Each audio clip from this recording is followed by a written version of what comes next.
Hello dear students, आज हम देख रहे हैं the concept of conservative force and non conservative force. हम चैप्टर पढ़ रहे हैं जिसका नाम है वर्क, एनर्जी एंड पावर। और इस चैप्टर की कड़ी में ये आज तीसरा एपिसोड है जो मैं लेके आया हूँ आपके सामने। जिन बच्चों ने पिछले दो एपिसोड्स नहीं देखे हैं वो पिछले दो एपिसोड्स देख लें। मैंने यूट्यूब पे अपने चैनल पे प्लेलिस्ट भी बना के रखा है, तो आप लोग चैनल पे जाएं और चैनल में प्लेलिस्ट के ऑप्शन में जाएं, तो वहाँ आपको चैप्टर वाइज प्लेलिस्ट भी मिल जाएगी। उस प्लेलिस्ट के आप बाकी वीडियोस भी देख सकते हैं। तो पहले दो वीडियोस देखने के बाद ये तीसरा वीडियो हम देख रहे हैं which deals with the concept of conservative force and non conservative force. Directly coming to the topic, let's see what is meant by conservative force and non conservative force. तो मैंने यहाँ पे एक टेबल ड्रॉ किया है, एक comparison draw किया है दोनों के बीच में सिमिलैरिटीज़ और डिफरेंसेस देखने के लिए, और उसी बेसिस पे हम दोनों को समझने की कोशिश करेंगे। सबसे पहला पॉइंट अगर हम देखें तो the first point says that work done bye a conservative force in a closed path is zero. So work done bye a conservative force in a closed path is zero.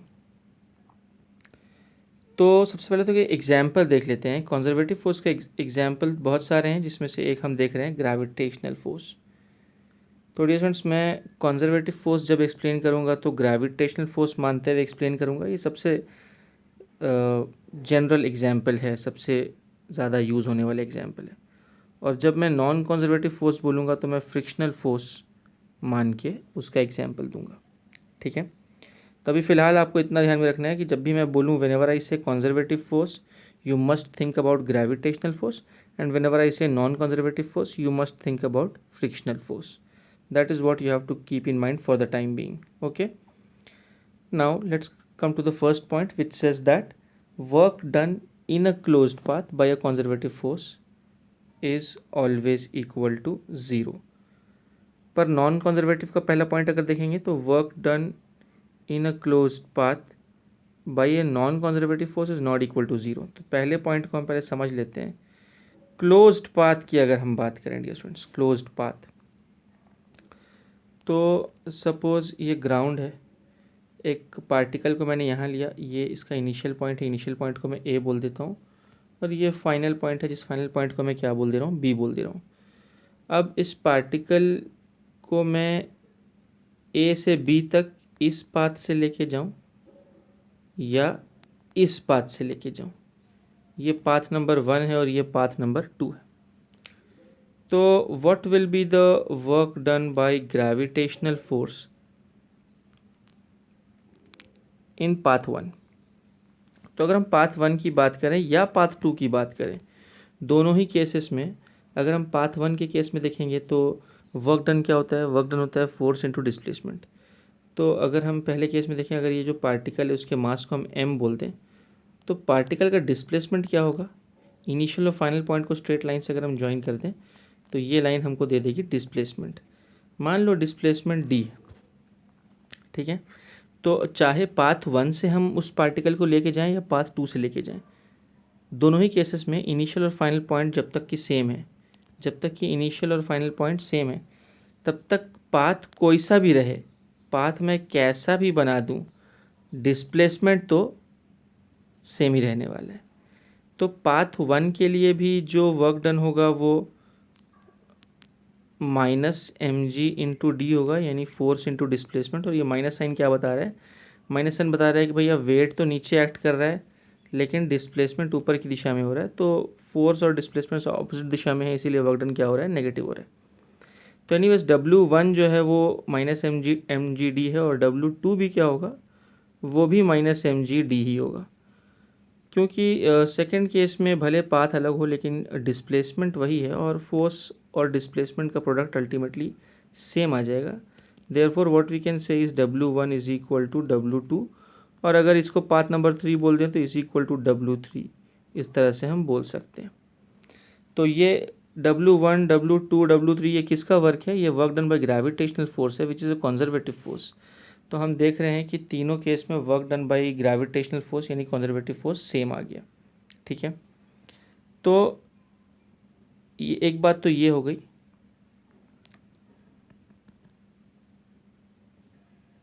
और अगर dear students हम देखें, मान लो ये वही particle m है, इसको मैं पॉइंट A से पॉइंट B तक लेके जा रहा हूँ।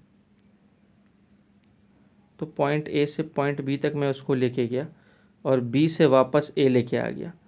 तो मैं गया अलग पाथ से, वापस आया दूसरे पाथ से। एनीवेज मैंने यहाँ पे एक साइकिल कंप्लीट कर दिया है। तो जब मैं नीचे से ऊपर जा रहा हूँ तो मेरा डिस्प्लेसमेंट ये है, और जब मैं ऊपर से नीचे आ रहा हूँ तो मेरा डिस्प्लेसमेंट ये है। एनीवेज जब मैं नीचे से ऊपर जा रहा हूँ तो मेरा वर्क डन क्या होगा, -mgd, जो हमने ऊपर भी कैलकुलेट किया है।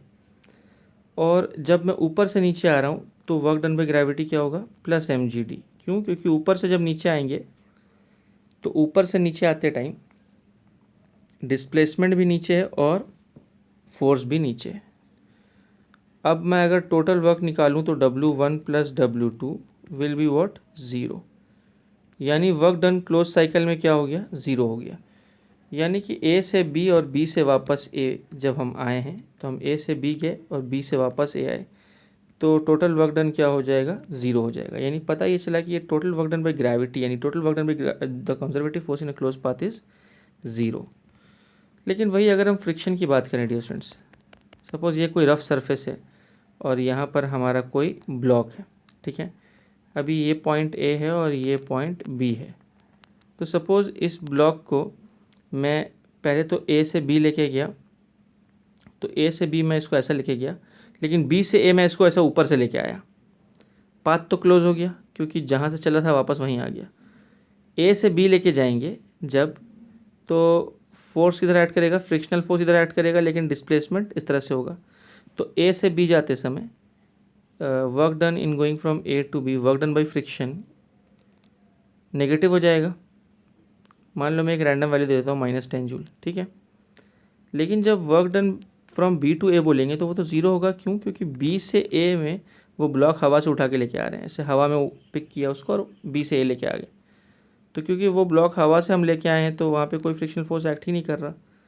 तो work done in a close cycle will be what, WAB + WBA, और ये अल्टीमेटली हो जाएगा -10 joule, which is not equal to 0।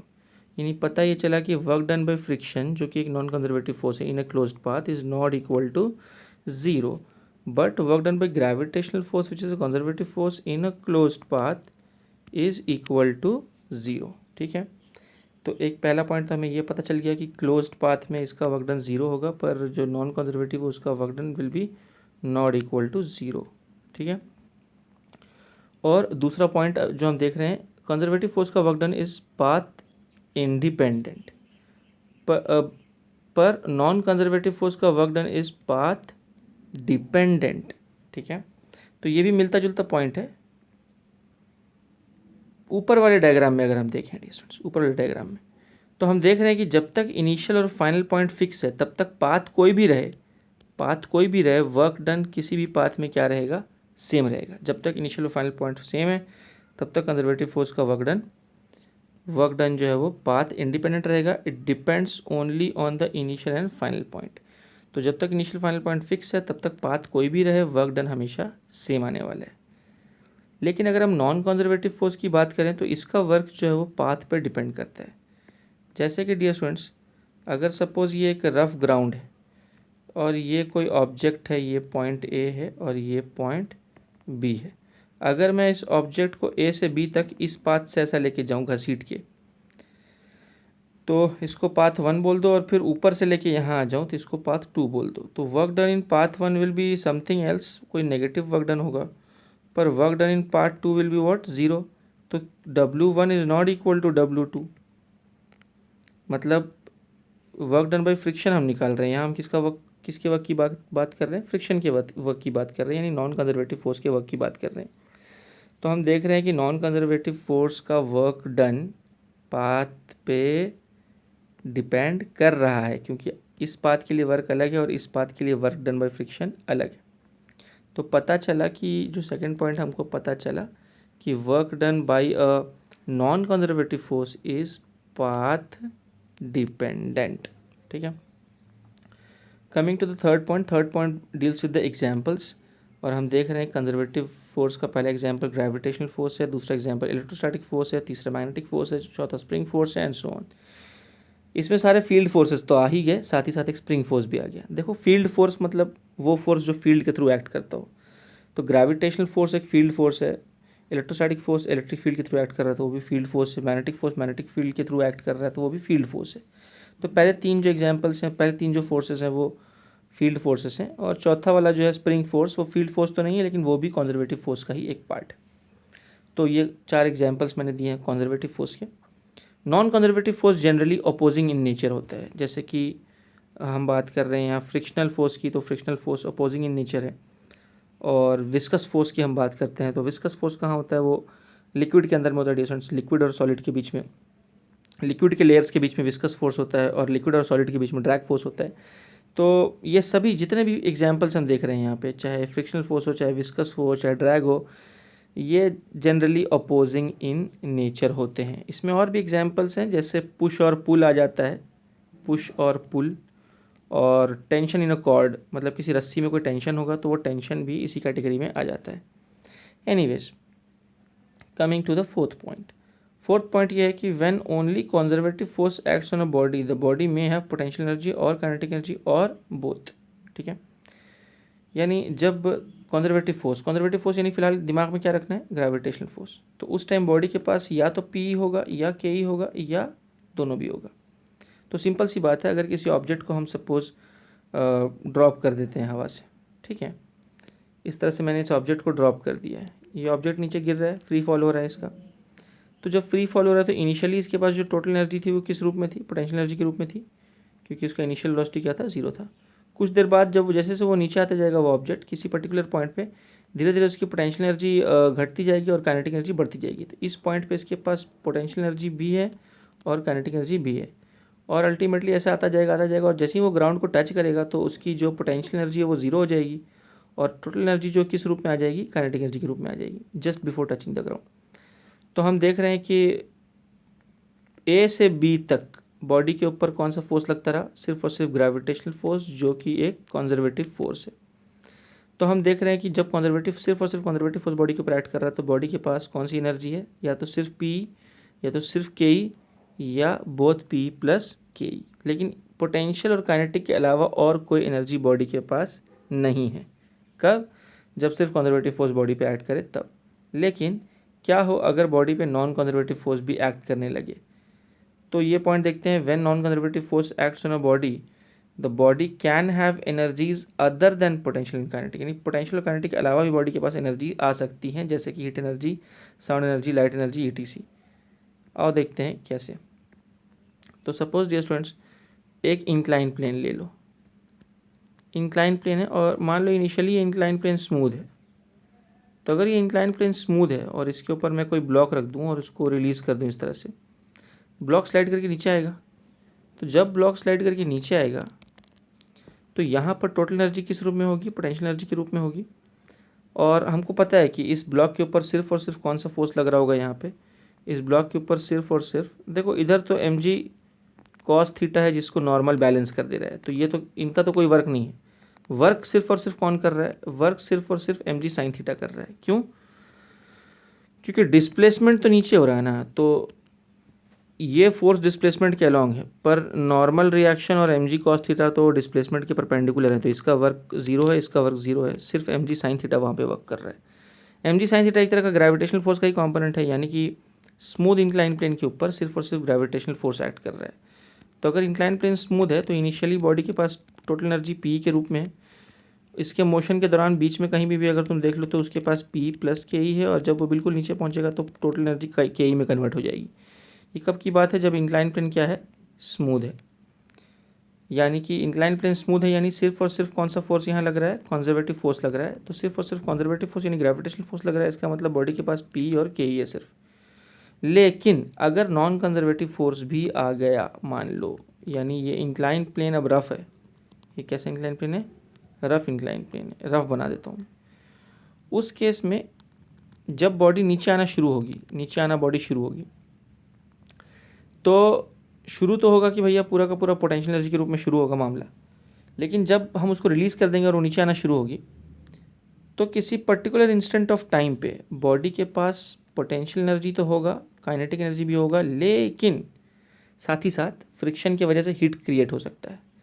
और क्योंकि यहाँ पे एक हीट भी क्रिएट होने का चांस है, तो एनर्जी डिसिपेट होगी, यानी यहाँ पे प्लस हीट एनर्जी भी हमको देखने को मिल सकती है, या फ्रिक्शन की वजह से वहाँ पे स्पार्क हो सकता है, यानी लाइट एनर्जी निकल सकती है ना। या फ्रिक्शन की वजह से साउंड भी तो होता है, ची ची ची ची ऐसा आवाज़ आती है, यानी कि जो एनर्जी थी वो साउंड एनर्जी भी वहाँ पे हो सकती है।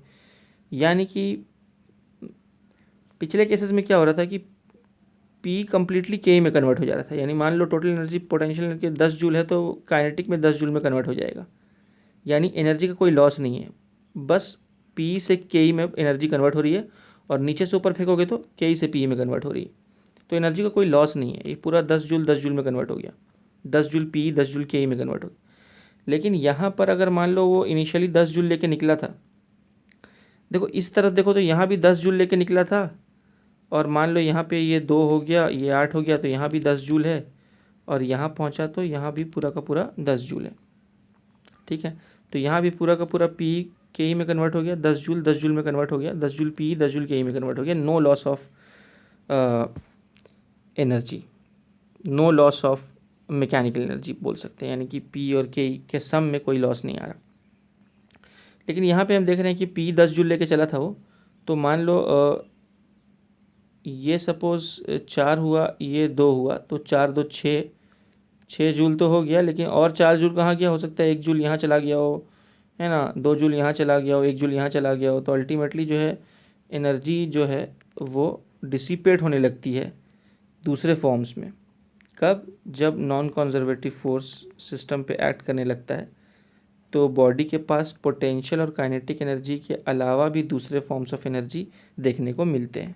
वही ये पॉइंट कह रहा है कि ये जो पॉइंट है ये हमको वही कह रहा है डियर स्टूडेंट्स कि when non-conservative force acts on a body, the body can have energies other than potential energy और kinetic energy, यानी बॉडी के पास हीट एनर्जी, साउंड एनर्जी और लाइट एनर्जी भी हो सकती है, यानी एनर्जी डिसिपेट हो जाता है इस केस में। पर इस केस में no dissipation of energy, no dissipation of energy, यानी यहाँ एनर्जी का कोई लॉस नहीं है, पर यहाँ एनर्जी का लॉस हो जाता है। कब? जब नॉन कंजर्वेटिव फोर्स लगे। लेकिन जब सिर्फ और सिर्फ कंजर्वेटिव फोर्स लगेगा तो नो लॉस ऑफ एनर्जी होगा, ठीक है। ये एक पॉइंट है। अगले पॉइंट पे आते हैं कि potential energy is defined only for conservative forces, यानी कंजर्वेटिव फोर्स के लिए ही सिर्फ पोटेंशियल एनर्जी डिफाइंड है, नॉन कंजर्वेटिव के लिए potential energy is not defined for non conservative forces. ये क्या है, इसको समझने के लिए हम अगला पॉइंट पढ़ते हैं। अगला पॉइंट कहता है कि work done against conservative force gate stored in the form of potential energy of the system और बॉडी, है ना। पर work done against non conservative force does not get stored in the form of potential energy. अब ये क्या है, ये समझ के ले लेते हैं। तो डियर फ्रेंड्स, सपोज कि एक कोई तो ब्लॉक है, ये ग्राउंड पे रखा हुआ है, इसका कुछ तो मास है m है, ठीक है। इस ब्लॉक को मैंने ऊपर उठाया, तो जब इस ब्लॉक को मैंने ऊपर उठाया h हाइट तक, तो ऊपर उठाने के लिए मैंने कुछ मेहनत की, मैंने कुछ वर्क किया। मैंने किसके अगेंस्ट वर्क किया? मैंने ग्रेविटी के अगेंस्ट वर्क किया, ग्रेविटेशनल फोर्स के अगेंस्ट वर्क किया। तो जब मैं ग्रेविटेशनल फोर्स के अगेंस्ट वर्क कर रहा हूँ तो मेरा वर्क वेस्ट नहीं हो रहा, मेरा वर्क इस बॉडी के पोटेंशियल एनर्जी के रूप में स्टोर हो जा रहा है, और इसी पोटेंशियल एनर्जी को हम ग्रेविटेशनल पोटेंशियल एनर्जी बोलते हैं। यानी ग्रेविटेशनल पोटेंशियल एनर्जी कब आ गई? जब मैंने ग्रेविटेशनल फोर्स के अगेंस्ट वर्क किया। सिमिलरली एक और एग्जांपल लेते हैं। स्प्रिंग फोर्स भी एक कंजर्वेटिव फोर्स है, तो ये एक स्प्रिंग मास सिस्टम है, इस ब्लॉक का मास m है। अभी ये नेचुरल लेंथ पे है। अब मैंने क्या किया, मैंने एक्सटर्नल फोर्स लगा के ना इसको खींचा। तो जब मैंने इसको खींचा तो मैंने कुछ वर्क किया, इसको खींचने में मैंने कुछ वर्क किया। जो वर्क मैंने किया वो मैंने किसके अगेंस्ट किया? मैंने स्प्रिंग फोर्स के अगेंस्ट वर्क किया है। ऊपर वाले केस में मैं किसके अगेंस्ट वर्क कर रहा था? ग्रेविटेशनल फोर्स के अगेंस्ट वर्क कर रहा था। यानी ऊपर भी मैं कंजर्वेटिव फोर्स के अगेंस्ट वर्क कर रहा था, और नीचे भी मैं कंजर्वेटिव फोर्स के अगेंस्ट वर्क कर रहा हूँ। तो नीचे भी जब मैं कंजर्वेटिव फोर्स के अगेंस्ट वर्क कर रहा हूँ तो मेरा वर्क नीचे भी पोटेंशियल एनर्जी के रूप में स्टोर हो जा रहा है, और यहाँ भी मेरा वर्क जो है वो पोटेंशियल एनर्जी के रूप में स्टोर हो जा रहा है। यहाँ जो पोटेंशियल एनर्जी इसको हम इलास्टिक पोटेंशियल एनर्जी बोलते हैं, स्प्रिंग पोटेंशियल एनर्जी, और यहाँ जो पोटेंशियल एनर्जी इसको हम ग्रेविटेशनल पोटेंशियल एनर्जी बोलते हैं। यानी हम देख रहे हैं कि जब भी हम किसी कंजर्वेटिव फोर्स के अगेंस्ट वर्क करते हैं तो हमारा वर्क ज़ाया नहीं होता, वेस्ट नहीं होता, वो बॉडी के पोटेंशियल एनर्जी के रूप में स्टोर हो जाता है। लेकिन अगर हम नॉन कंजर्वेटिव फोर्स की बात करेंगे, जैसे मान लो कि एक रफ सरफेस है, एक बॉडी है, इस बॉडी को मैंने फोर्स लगा के इस बॉडी को यहाँ से यहाँ मूव करा दिया। तो जब मैंने इस बॉडी को मूव करा दिया यहाँ से यहाँ, तो मैंने वर्क किया, मैंने इस बॉडी को यहाँ से यहाँ मूव कराया, तो मैंने वर्क किया ना। किसके अगेंस्ट वर्क किया? फ्रिक्शनल फोर्स के अगेंस्ट वर्क किया। फ्रिक्शन फोर्स इधर लग रहा था पर मैं उसके अगेंस्ट वर्क कर रहा हूँ। तो मैंने फ्रिक्शनल फोर्स के अगेंस्ट वर्क तो किया, लेकिन मेरा वर्क का क्या हुआ? क्या मेरा वर्क इस बॉडी के पोटेंशियल एनर्जी के रूप में स्टोर हो गया? नो, बॉडी के पोटेंशियल एनर्जी ना ही बढ़ी ना ही घटी, यानी कि बॉडी के पोटेंशियल एनर्जी में कोई बदलाव नहीं आया। पता ये चला कि जब हम किसी नॉन कंजर्वेटिव फोर्स के अगेंस्ट वर्क करते हैं तो बॉडी की पोटेंशियल एनर्जी में कोई बदलाव नहीं आता, यानी हमारा वर्क जो है ना वो वेस्ट हो गया। वेस्ट मतलब कहाँ वेस्ट हो गया? डिसिपेट हो गया। हमने जो भी मेहनत की वो यहाँ पर जो भी हीट जनरेट हुआ वो हीट के रूप में एस्केप हो गया, यानी हमारा वर्क जो है वो दूसरे फॉर्म्स ऑफ एनर्जी के रूप में हीट, लाइट, साउंड के रूप में एस्केप होकर भाग गया, लेकिन बॉडी के अंदर स्टोर नहीं हुआ पोटेंशियल एनर्जी के रूप में। इसीलिए हम बोलते हैं कि work done against non conservative force जैसे frictional force does not get stored in the form of potential energy, पर work done against conservative force जैसे ग्रेविटेशनल फोर्स के अगेंस्ट वर्क कर लो या स्प्रिंग फोर्स के अगेंस्ट वर्क कर लो, get stored in the form of potential energy of the system. ठीक है, इसीलिए हम बोलते हैं कि potential energy is defined only for conservative forces, potential energy is not defined for non conservative, क्योंकि नॉन कंजर्वेटिव के अगेंस्ट वर्क करने से कुछ भी नहीं हो रहा, वहाँ कोई पोटेंशियल एनर्जी आ ही नहीं रही है, क्रिएट ही नहीं हो रही है। तो उम्मीद है कि पॉइंट नंबर 5 और पॉइंट नंबर 6 समझ में आ गया होगा। पॉइंट नंबर 5 और पॉइंट नंबर 6 मिलते जुलते पॉइंट्स हैं, ये दोनों पॉइंट्स जो हैं वो मिलते जुलते पॉइंट्स। और पॉइंट नंबर 7 भी उसी का मैथमेटिकल एक्सप्रेशन है डियर स्टूडेंट्स, कि क्योंकि पोटेंशियल एनर्जी यहाँ पे सिर्फ कंजर्वेटिव फोर्स के लिए पोटेंशियल एनर्जी डिफाइन हो रही है, तो उसका ये मैथमेटिकल एक्सप्रेशन है। पर यहाँ पे there is no such relationship. क्यों? क्योंकि यहाँ पे पोटेंशियल एनर्जी आ ही नहीं रही है, पोटेंशियल एनर्जी यहाँ आ ही नहीं रही है, तो यहाँ पर तो ऐसा कोई रिलेशनशिप हमको नहीं मिलेगा। पर यहाँ पे एक रिलेशनशिप है। ये रिलेशनशिप क्या कहता है, उस रिलेशनशिप को हम थोड़ा सा समझ लेते हैं बस डियर स्टूडेंट्स। तो ये रिलेशनशिप हमें कहता है कि conservative force is nothing but minus of du by dx। इसको समझने के लिए ऐसा समझ सकते हैं कि जब भी कंजर्वेटिव फोर्स किसी बॉडी पे एक्ट करता है तो उस बॉडी की पोटेंशियल एनर्जी डिक्रीज हो जाती है दूरी के साथ। देखो माइनस डी मतलब पोटेंशियल एनर्जी डिक्रीज हो रही है, ठीक है। डी यू यानी small change in potential energy, delta U मतलब कुछ बड़ा चेंज इन पोटेंशियल एनर्जी। तो अगर डेल्टा यू पॉजिटिव होता है इसका मतलब पोटेंशियल एनर्जी बढ़ रही है, और अगर डेल्टा यू जो है वो डेल्टा मतलब चेंज होता है ना, और अगर डेल्टा यू नेगेटिव है तो उसका मतलब वो क्वांटिटी क्या हो रही है, डिक्रीज हो रही है। तो इसका मतलब होता है क्वांटिटी का इंक्रीज होना, और इसका मतलब होता है क्वांटिटी का डिक्रीज होना। तो ये इक्वेशन बताता है कि जब भी कंजर्वेटिव फोर्स बॉडी पे ऐड करेगा तो बॉडी की पोटेंशियल एनर्जी डिक्रीज होगी दूरी के साथ। एग्जाम्पल से समझ लेते हैं, मान लो कि ग्राउंड है और ऊपर एक पार्टिकल है जिसका मास m है, ये h हाइट से हमने इसको ड्रॉप कर दिया। जब ड्रॉप कर दिया तो ये नीचे गिरने लगा ये पार्टिकल। जब नीचे गिर रहा है तो उसके ऊपर सिर्फ और सिर्फ एक ही फोर्स एक्ट कर रहा है, और वो कौन सा फोर्स है, ग्रेविटेशनल फोर्स। वेट से रिप्रेजेंट करो या इस तरह से रिप्रेजेंट करो, यानी mg। तो जब वो पार्टिकल नीचे गिर रहा है तो उसके ऊपर सिर्फ और सिर्फ कौन सा फोर्स लग रहा है, कंजर्वेटिव फोर्स लग रहा है, यानी ग्रेविटेशनल फोर्स। तो क्योंकि बॉडी के ऊपर सिर्फ और सिर्फ कंजर्वेटिव फोर्स लग रहा है, तो बॉडी की जब बॉडी ऊपर से नीचे आ रहा है तो उसकी पोटेंशियल एनर्जी क्या हो रही है, उसकी पोटेंशियल एनर्जी डिक्रीज हो रही है दूरी के साथ। यानी जब वो नीचे गिर रहा है तो उसकी पोटेंशियल एनर्जी घटती जा रही है, किसके साथ, दूरी के साथ, ठीक है। तो इसी को फिर हम इस तरह से लिखते हैं कि भाई F conservative into d x is equal to minus d U, और इंटीग्रेटिंग बोथ साइड्स कर दो तो इस तरह से हो जाएगा। और देखो फोर्स इंटू डिस्प्लेसमेंट क्या होता है, इसको वेक्टर फॉर्म में भी हम लिख सकते हैं इस तरह से, ठीक है। और ये डॉट प्रोडक्ट हो जाएगा। डॉट प्रोडक्ट क्यों बोल रहा हूँ मैं, ये डॉट प्रोडक्ट इसलिए बोल रहा हूँ क्योंकि यहाँ पे स्केलर क्वांटिटी पोटेंशियल एनर्जी है, इसीलिए एलएचएस में क्या होना चाहिए, डॉट प्रोडक्ट होना चाहिए। तो this entire term is nothing but work done by conservative force.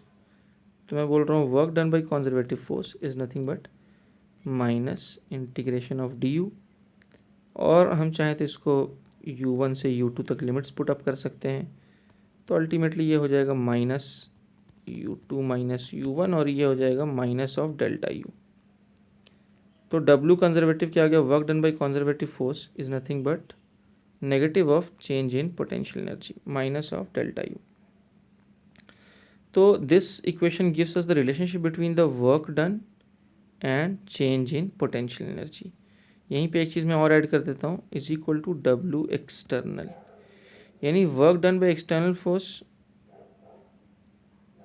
Work done by external force क्या होगा स्टूडेंट्स, वर्क डन बाय, मैं एक काम करता हूँ स्टूडेंट्स, पहले मैं ये एक्सप्रेशन समझाता हूँ अच्छे से। W conservative is equal to minus of delta U, बाद में हम एक्सटर्नल की बात करेंगे। तो ये बता रहा है कि work done by conservative force is minus of delta you. तो एक एग्जांपल से समझते हैं, जैसे कि हमने work done bye spring force पढ़ा था। स्प्रिंग फोर्स एक कंजर्वेटिव फोर्स है, तो उसका वर्क डन हमने क्या पढ़ा था, माइनस हाफ के एक्स स्क्वायर, ठीक है। कब, जब हम स्प्रिंग को स्ट्रेच करते हैं या कॉम्प्रेस करते हैं तो स्प्रिंग फोर्स का जो वर्क डन होता है वो नेगेटिव होता है, माइनस हाफ के एक्स स्क्वायर। तो फिर देखो इस एक्सप्रेशन से मैं ऐसा लिख सकता हूँ क्या, change in potential energy is nothing but minus of W conservative, यानी इस माइनस साइन को मैंने उधर भेज दिया। तो change in potential energy is what, minus of W conservative. तो हम यहाँ पे क्या बोल सकते हैं कि potential energy, change in potential energy of the spring is nothing but minus of W conservative. W conservative क्या है, वर्क डन बाय स्प्रिंग। तो वर्क डन बाय स्प्रिंग क्या है, माइनस हाफ के एक्स स्क्वायर। तो अल्टीमेटली ये क्या हो जाएगा, हाफ के एक्स स्क्वायर, यानी चेंज इन पोटेंशियल एनर्जी क्या आ गई, पॉजिटिव आ गई, है ना, प्लस हाफ के एक्स स्क्वायर। तो work done bye spring force जब नेगेटिव हुआ तो उसका जो चेंज इन पोटेंशियल एनर्जी है वो क्या हो गया, पॉजिटिव हो गया, ठीक है। और इसी को फिर मैं ऐसे लिख दे रहा हूँ, इसी को मैं लिख दे रहा हूँ dear students, this is nothing but equal to work done by external force. तो work done by external force is plus delta U and work done by conservative force is minus delta U. मतलब मैं ना दोनों expression ऐसे लिख देता हूँ, work done by external force is plus delta U और work done by conservative force is, इन दोनों को इक्वेट करके लिख रहा हूँ मैं, माइनस उधर भेज दिया तो माइनस डेल्टा यू, ठीक है। तो इसको ऐसा बोल देता हूँ मैं, और इस माइनस को उधर भेज देता तो minus W conservative is equal two plus delta you, ठीक है। तो थोड़ा सा इसका मतलब मैं समझा देता हूँ। मतलब ये डियर स्टूडेंट्स कि जब कंजर्वेटिव फोर्स का वर्क डन नेगेटिव होगा तो change in potential energy positive होगा, और जब एक्सटर्नल वर्क पॉजिटिव होगा तो change in potential energy positive होगा, ये इसका मतलब। तो देखो हमको पता है कि जब हम स्प्रिंग को खींचते हैं, स्ट्रेच करते हैं, तो work done by external force क्या होता है, work done by external force होता है प्लस हाफ के एक्स स्क्वायर। स्प्रिंग फोर्स का वर्क जब नेगेटिव होता है तो एक्सटर्नल फोर्स का वर्क क्या होता है, पॉजिटिव होता है। इसके बारे में मैंने पिछले लेक्चर में बताया डियर स्टूडेंट्स, आप लोग वो थ्योरी देख सकते हैं। मैंने बताया कि जब हम खींचते हैं स्प्रिंग को ना, खींचते हैं बाहर से एक्सटर्नल फोर्स लगा के खींचते हैं, तो स्प्रिंग का वर्क नेगेटिव होता है लेकिन एक्सटर्नल फोर्स का वर्क पॉजिटिव होता है। क्यों, क्योंकि जिधर एक्सटर्नल फोर्स लग रहा है खींचा हमने इसको, तो जिधर एक्सटर्नल फोर्स, डिस्प्लेसमेंट भी तो उधर ही हो रहा है, इसीलिए एक्सटर्नल फोर्स का वर्क क्या होता है, पॉजिटिव होता है। लेकिन स्प्रिंग फोर्स तो डिस्प्लेसमेंट के ऑपोजिट लग रहा है, इसलिए स्प्रिंग फोर्स का वर्क डन नेगेटिव होता है और एक्सटर्नल फोर्स का वर्क डन पॉजिटिव हो जाता है। कब? जब स्प्रिंग को हम स्ट्रेच करते हैं या कॉम्प्रेस करते हैं। तो work done by external force is plus half के एक्स स्क्वायर। तो अगर हम ये रिलेशनशिप यूज़ करें तो डेल्टा यू क्या होगा, डेल्टा यू होगा डब्ल्यू एक्सटर्नल के बराबर, यानी प्लस हाफ के एक्स स्क्वायर। यानी यहाँ से भी डेल्टा यू जो है वो प्लस हाफ के एक्स स्क्वायर आता है और यहाँ से भी डेल्टा यू प्लस हाफ के एक्स स्क्वायर आता है।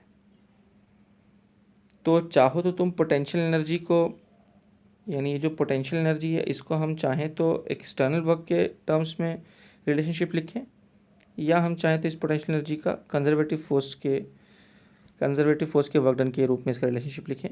घुमा फिरा के डेल्टा यू की वैल्यू जो है वो सेम ही आ जाएगी।